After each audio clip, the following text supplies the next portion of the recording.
Gas કરો friends કે આજે ટ્રેઝર ફૂડના કિચનમાં મેં મેંગોમાંથી આ કઈ રેસીપી બનાવી હશે.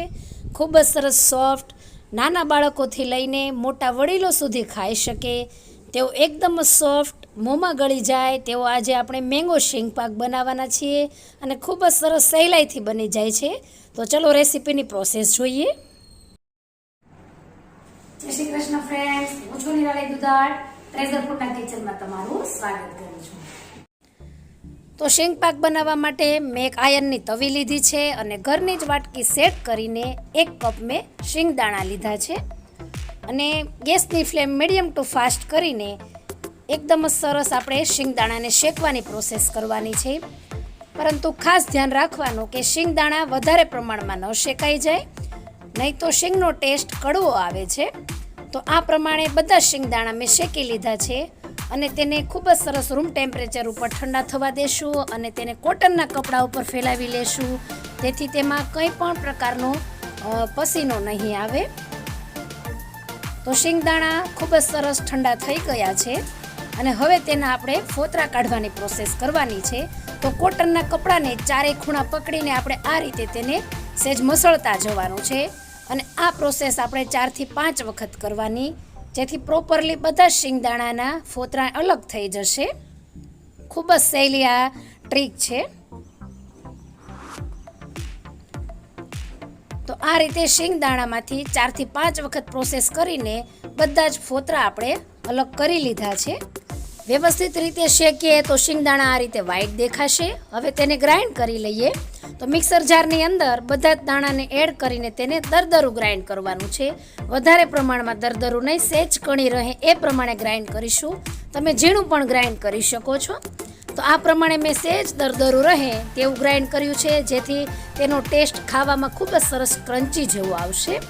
હવે એક જાડા તળિયાવાળી કડાઈમાં મેં 1 કપ કેસર કેરીનો રસ લીધો છે. કેસર કેરી પ્રમાણમાં મીઠી હોય છે અને તેમાં શીંગ પાકનો સ્વાદ ખૂબ જ સરસ આવશે અને કેસર કેરીનો કલર પણ કેસરીયો હોય છે, જેથી લુક પણ ખૂબ જ સરસ આવશે. હવે અડધો કપ જેટલી ખાંડ એડ કરીશું અને સ્લો ટુ મીડિયમ ગેસ પર તેને 4 થી 5 મિનિટ માટે કૂક કરીશું. સહેજ થોડું ઘટ થાય ત્યાં સુધી આપણે કૂક કરવાનું છે. જેમ જેમ કૂક કરીશું તેમ 4 થી 5 મિનિટ થતાં તેનો કલર ખૂબ જ સરસ ચેન્જ થઈ જશે, એકદમ સરસ કેસરીયો આવવા લાગશે અને ત્યારબાદ આપણે શીંગનો જે ભૂકો કર્યો છે તે એડ કરવાનો છે. સામાન્ય રીતે શીંગ પાકને આપણે ચાસણી લઈને બનાવતા હોઈએ છીએ, પરંતુ અહીં કેરીનો ગુણધર્મ એવો છે કે તમે તેને જેમ કૂક કરો તેમ તે થીક અને સ્ટીકી ટાઈપની બને છે, તેથી આપણે ચાસણી લેવાની જરૂર નહીં પડે. આવી જ રીતે તમે કાજુનો કે બદામનો ભૂકો કરીને પણ કાજુ મેંગો પાક કે બદામ મેંગો પાક બનાવી શકો છો. તે પણ એટલો સરસ ટેસ્ટમાં બને છે અને આ શીંગ પાક બધાને પરવડે તે ટાઈપનો છે. મેંગો શીંગ પાકનો ટેસ્ટ અને ફ્લેવર ખૂબ જ સરસ આવે તે માટે મેં 1/4 કપ જેટલું હોમમેડ જ કોકોનટનું છીણ એડ કર્યું છે. તમે અહીં ડેસિકેટેડ કોકોનટનું છીણ પણ રેડીમેડ આવે છે તે એડ કરી શકો છો અને ફ્લેવર લાવવા માટે મેં 1/4 ટીસ્પૂન જેટલી ઇલાયચી પાવડર એડ કર્યો છે અને હવે તેને મિક્સ કરીને જ્યાં સુધી પેન ન છોડે ત્યાં સુધી આપણે કૂક કરી લેવાનું છે અને ગેસની ફ્લેમ સ્લો ટુ મીડિયમ રાખવાની છે. એકદમ જ ફટાફટ બની જાય તેવી ઇન્સ્ટન્ટ આ રેસીપી છે. તમને સ્વીટ ખાવાનું મન થાય તો તરત જ જો મેંગોની સિઝનમાં તમે આ રેસીપી ફટાફટ બનાવી શકો છો. તો આ પ્રમાણે પેન છોડવા લાગે ત્યાં સુધી આપણે એકદમ જ થીક ડગ જેવું તેની કન્સિસ્ટન્સી આવે એ પ્રમાણે આપણે તેને કૂક કરી લેવાનું છે. અને હવે થીક થઈ ગયું છે એટલે ગેસની ફ્લેમ બંધ કરીને આ રીતે મેં એક લંબચોરસ પ્લેટ લીધી છે અને તેની ઉપર મેં ઘી લગાવી છે અને બટર પેપર લગાવી ફરીથી ઘી લગાવી દીધું છે અને હવે તેમાં જે આપણે મેંગો શીંગ પાક બનાવ્યો છે તેને ઢાળી દેશું. તમારે આ રીતે લૂઝ ફોર્મમાં ખાવો હોય તો પણ તમે ખાઈ શકો છો અને આ રીતે તમારે ચોસલા પાડીને તેને સર્વ કરવો હોય તો પણ તમે સર્વ કરી શકો છો. તો એકદમ જ સરસ આપણે વ્યવસ્થિત રીતે આ રીતે સેટ કરી દેશું અને હવે આ શીંગ પાકને આપણે ફ્રીઝમાં સેટ કરવાના છીએ.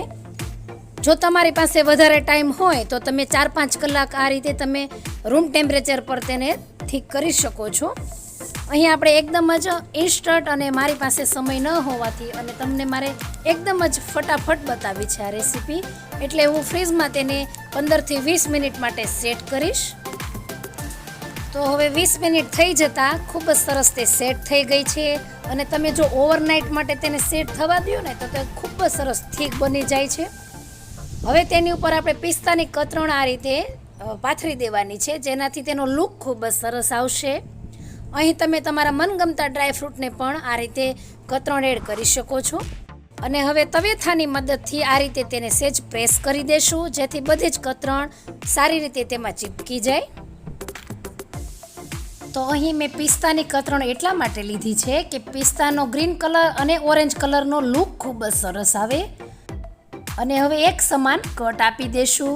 ફ્રેન્ડ્સ, એક રિક્વેસ્ટ કરું છું કે હજી સુધી જો તમે મારી ચેનલને સબસ્ક્રાઈબ ના કરી હોય તો ચેનલને સબસ્ક્રાઈબ કરી ઓલ બટન ઉપર ક્લિક કરજો, જેથી બધી જ નવી રેસીપીની નોટિફિકેશન તમારા સુધી રેગ્યુલર પહોંચતી રહે. તો જસ્ટ તમે લુક જુઓ, કેટલી સરસ દેખાઈ રહી છે. અને આવી જ નવી નવી રેસીપી બનાવવાનો ઉત્સાહ અમને બન્યો રહે એ માટે તમે રેસીપીમાં જરૂરથી એક લાઇક અને કોમેન્ટ કરજો, જેથી અમારો ઉત્સાહ અનેક ગણો વધે અને આવી જ નવી રેસીપી તમારા સુધી અમે લાવતા રહીએ. તો જો તમને મારી રેસીપી ગમી હોય તો રેસીપીને તમારા ફ્રેન્ડ સર્કલમાં વધુને વધુ શેર કરજો, જેથી અમને પણ રેસીપી બનાવવાનો ઉત્સાહ બન્યો રહે. તો ફરી મળીશું આવી એક નવી રેસીપી સાથે. ત્યાં સુધી આવજો. જય શ્રી કૃષ્ણ.